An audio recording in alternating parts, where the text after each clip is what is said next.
Dans ce tout premier épisode, qui sera divisé en 2 parties, je vais partager avec toi mes pistes et mes actions concrètes pour diminuer mes déchets au quotidien. Alors le truc, c'est penser différemment pour consommer autrement. Sur cette première capsule, je vais donc faire le focus sur ma salle de bain et l'hygiène en général. C'est parti! Salut et bienvenue à toi qui écoute et découvre ce tout nouveau podcast. Je suis Mo, la fondatrice du blog Un bout de life et maintenant ton animatrice du podcast Un bout de life.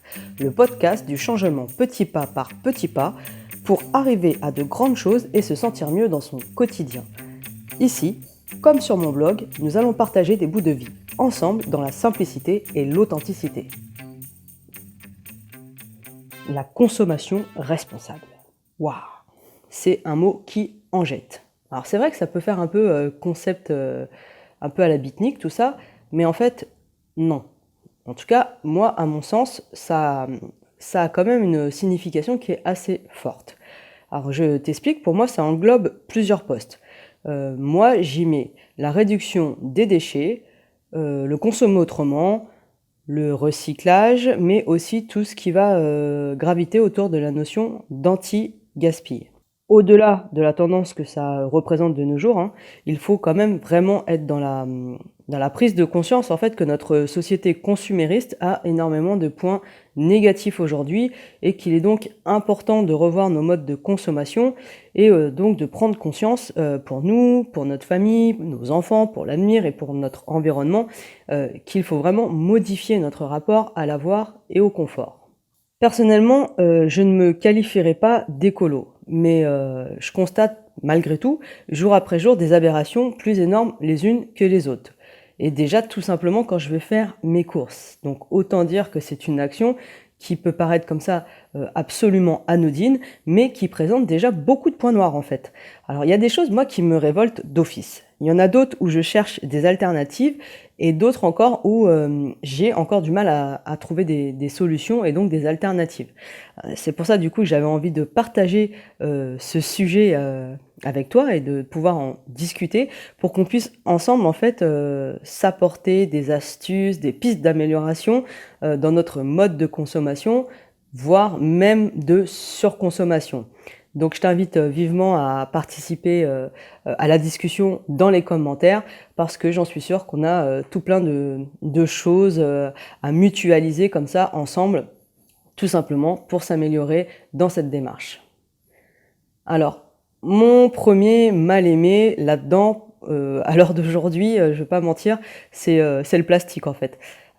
C'est vrai qu'en fait moi ça me rend ouf de voir en fait toute la quantité de plastique qu'on peut débiter comme ça au quotidien. Surtout quand on sait que sur des millions de tonnes de déchets plastiques générés chaque année, bah, il y aura seulement 10% qui vont véritablement être recyclés.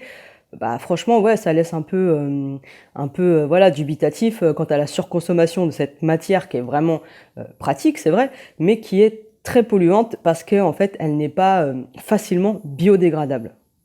Et ça, c'est une réalité, hein, même si elle finira par se dégrader, mais je veux dire, à échelle humaine, c'est pas une solution idéale, on va dire. Alors moi, du coup, quand je réfléchis à tout ça, je me dis qu'il y a forcément des choses à faire et qu'il est possible de m'améliorer et de tout simplement modifier mes habitudes. Donc sur ce podcast, c'est vraiment ça que j'ai envie de partager avec toi. C'est toutes mes petites actions du quotidien que je mets en place au fur et à mesure dans ma vie et auprès de ma famille qui en fait nous permettent par conséquent d'alléger nos poubelles mais aussi de réduire notre impact sur l'environnement et au passage de faire des économies en évitant certains pièges marketing et ça c'est pas négligeable pour le coup. Alors c'est parti, on va tout de suite commencer avec les pistes et les actions. Alors ce qu'il faut savoir, et je pense que tu t'en doutes, tout ça, ça commence déjà dans le caddie et dans le choix des produits que l'on fait. Alors, pour parler salle de bain et hygiène, parce que c'est de ça que j'avais envie de parler sur ce tout premier épisode, chez nous, ça fait déjà plusieurs années qu'on utilise du savon. Alors, savon de Marseille et savon d'Alep, par contre, de préférence. J'ai banni depuis plusieurs années les gels douche, D'une, parce que je trouve que déjà ça coûte cher. Deux, bah forcément, oui, l'emballage qui va avec ne me convient pas du tout. Et puis de trois, voilà, on a tous connu ce fameux délire où on veut faire, voilà, couler délicatement une petite noisette de gel douche, mais qu'on se retrouve à avoir un pâté qui coule comme ça. Et surtout quand on a des enfants, le gaspillage est au quotidien avec les gels douche en fait. Donc au final, voilà, c'est super d'utiliser du savon parce que moi je trouve que ça a vraiment cet avantage d'être anti-gaspillage, qu'on réduit les déchets et au passage on fait des économies. Et en plus de ça, voilà, il y a aussi cette notion un peu plus healthy, entre guillemets, plus saine, surtout quand on choisit des savons qui sont pas trop traficotés. Voilà, on se lave avec des produits sains. Toujours dans le côté plutôt salle de bain, ça fait aussi un petit moment maintenant que j'utilise beaucoup d'huile d'amande douce en fait, principalement. Après, ça peut être aussi huile de coco, etc. Mais c'est plutôt huile d'amande douce qui me convient moi personnellement pour tout ce qui va être hydratation de la peau et action démaquillante. Voilà. J'utilise plus du tout de démaquillant en fait parce que voilà, on en revient toujours à la même et sempiternelle ritournelle, hein, tout simplement. C'est produits chimiques, emballage, etc. Ça me convient pas. Donc avec une petite bouteille d'huile d'olive, pardon, de huile d'amande douce, je retrouve finalement des propriétés qui me conviennent vraiment bien. Je me démaquille correctement, puis au passage ça hydrate ma peau, c'est génial. Tout le monde à la maison finit par utiliser finalement ce produit, donc c'est vraiment le petit produit multiservice pour toute la famille, et ça c'est plutôt pas mal et c'est vachement économique en plus. Au final ça coûte pas très cher les huiles d'amande douce, donc pour ça aussi je suis très satisfaite. Côté hygiène de la maison, cette fois, pour changer un petit peu de pièce, et depuis plusieurs années aussi, pareil, en fait, j'utilise plus de produits, comment ça s'appelle, les produits multi-usages là, pour laver le sol.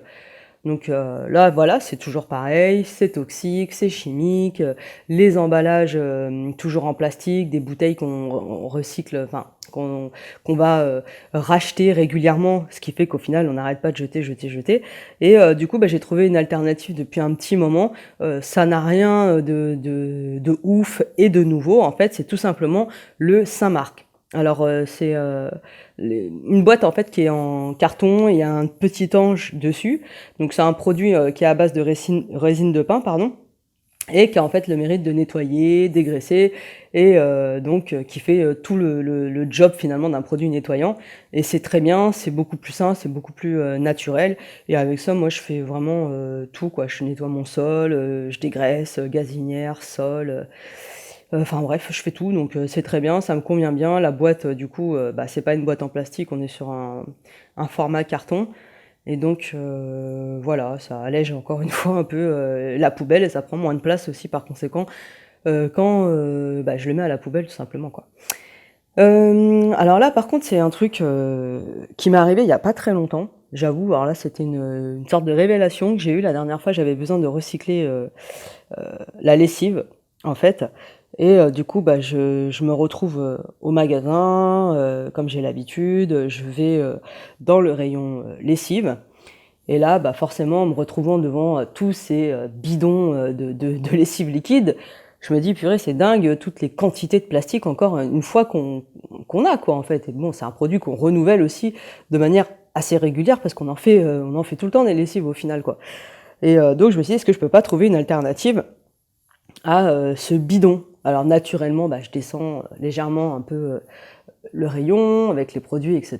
J'avance, et puis bon, bah, je tombe sur ces fameuses éco-recharges, voilà, et les éco-recharges, donc qui sont en format plastique, encore une fois. Je me dis, ouais, ok, bon, c'est vrai que c'est plus le bidon, je peux garder l'ancien bidon, mais on est encore sur un truc en plastique. Donc, est-ce qu'il n'y a pas mieux? Est-ce que je peux pas trouver mieux? Alors finalement, je continue de descendre dans tout le rayon, au point même de me retrouver à la fin de la fin de la fin du rayon, seul au monde.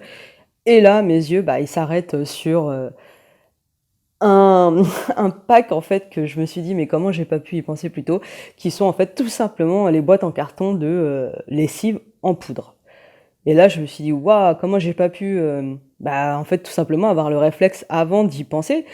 Surtout que quand j'étais plus petite, bah c'est ce que mes parents ils utilisaient, hein. On avait notre petite boîte en carton de lessive, et pour ne pas faire la publicité, c'était même cette fameuse lessive où on récupérait notre petit cadeau, on faisait la collection des lucioles fluorescentes. Donc on était super contents d'attendre que maman fasse les courses ou papa pour aller chercher cette boîte en carton. Et c'était génial, quoi. Et bon, bah, ça, c'est le petit clin d'œil aux années 80. Bref, c'était la petite digression au passage. Mais en fait, tout ça pour dire que, voilà, je me suis rabattue sur de la lessive en poudre. J'ai trouvé ça très bien. Je me suis dit, bah voilà, on va tester. Après tout, si ça a marché pour mes parents, ça devrait fonctionner pour moi aujourd'hui. Il n'y a pas de problème. Et voilà, donc ça y est, je m'y suis mise. Là, ça fait, j'ai terminé mon bidon justement de lessive liquide, et comme j'en avais racheté un autre, j'ai commencé mes lessives à la poudre, et franchement, voilà, ça marche très bien. Ça, on va dire, ça encrasse pas plus le bac où on pose les lessives là, le récipient là. Et bon, bah donc c'est super, c'est génial. Pour l'instant, je suis satisfaite, et je pense que je vais rester sur ce format. Maintenant, il va juste falloir l'intégrer dans nos habitudes, parce que c'est vrai qu'on avait énormément pris l'habitude tout simplement d'acheter des lessives liquides. Donc ça pourra sûrement arriver un jour qu'on s'oublie et que par automatisme, entre guillemets, on rachète des bidons de lessive liquide. Mais je pense que voilà, comme le Saint-Marc par exemple, ou le savon aussi, hein, parce qu'avant on achetait aussi des gels douche, hein, et ben, ça a fini par rentrer complètement dans nos habitudes de consommation et d'usage aussi, parce que c'est ça qui est important aussi, c'est de l'usage, qu'est-ce qu'on en fait. C'est pas que de la consommation pour de la consommation.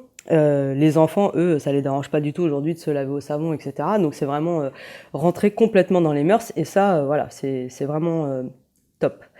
Et du coup, pour conclure avec cette histoire de lessive, en fait, j'avais envie de revenir sur une petite phrase que j'avais entendue la dernière fois sur une vidéo de On n'est plus des pigeons, que je visionnais la dernière fois sur YouTube.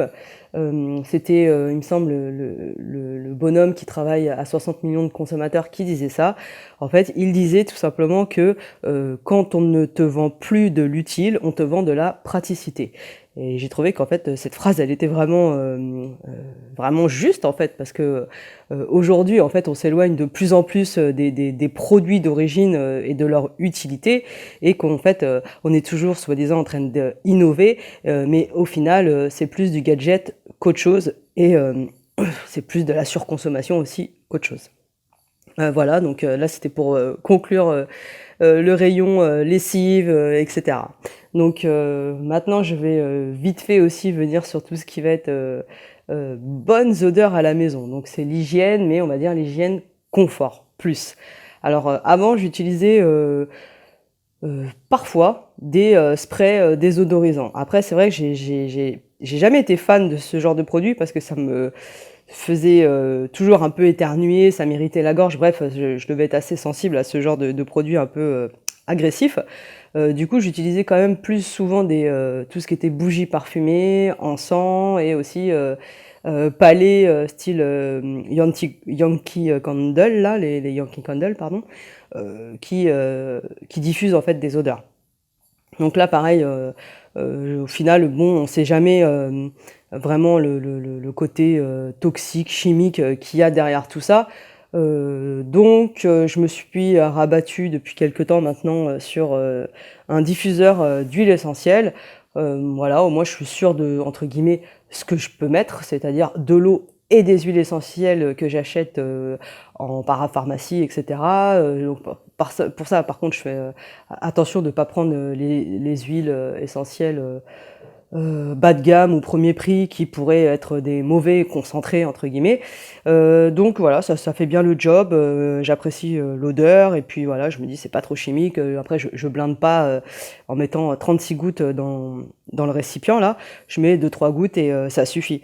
Alors ensuite, il y a la petite astuce. Alors là, c'est vraiment l'astuce limite. On peut pas faire plus roots et plus simple. C'est les cailloux. Alors moi, j'ai des enfants en fait qui adorent ramasser des cailloux à chaque vacances, en fait, hein, que ça soit la mer, la rivière, les montagnes, etc. J'ai toujours le droit à la petite collection de cailloux. Alors il y en a plein à la maison à chaque fois.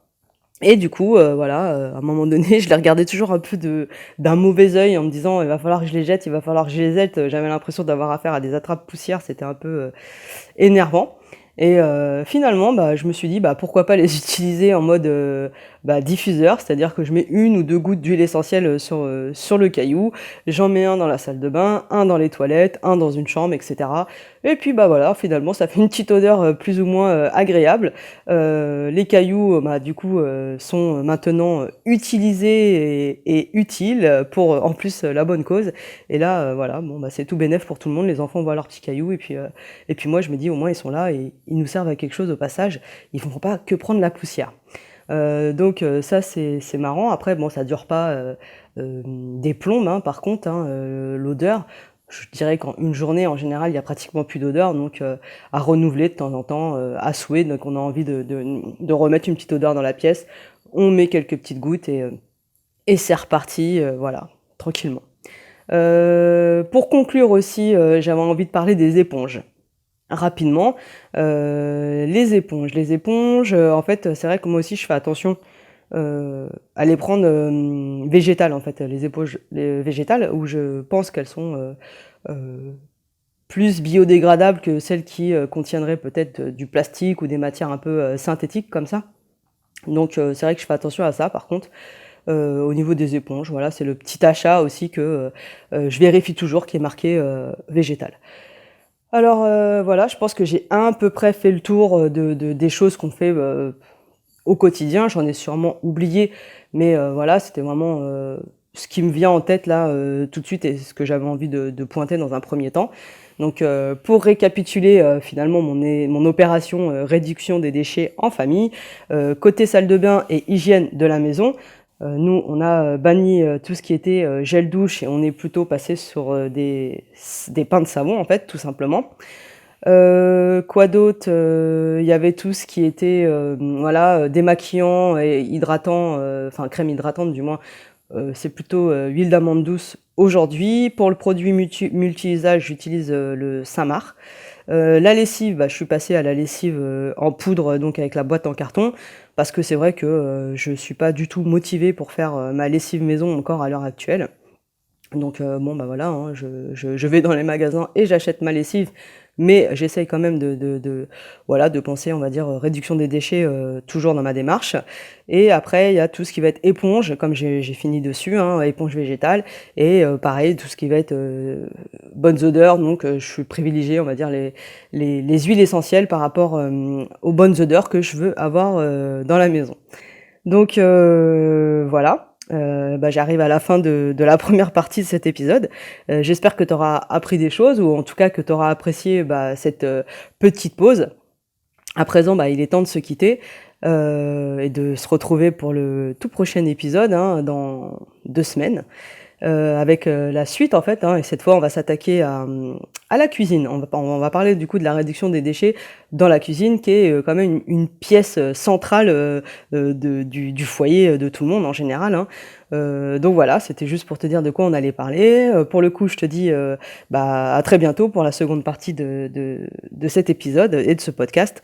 Aussi, n'oublie pas de t'abonner pour être tenu informé de la diffusion justement, de l'épisode à venir et puis pour être au courant de toutes les prochaines émissions que je publierai toutes les 2 semaines, le mardi, comme je l'ai dit dans l'épisode 0 où j'expliquais un peu tout ça. Tu peux aussi me retrouver sur les réseaux sociaux, Instagram, Facebook et YouTube. Et voilà, je suis ravie d'avoir partagé ce petit temps avec toi. D'ici là, je te souhaite tout plein de bonnes choses et de réussite dans ta vie personnelle. Ciao!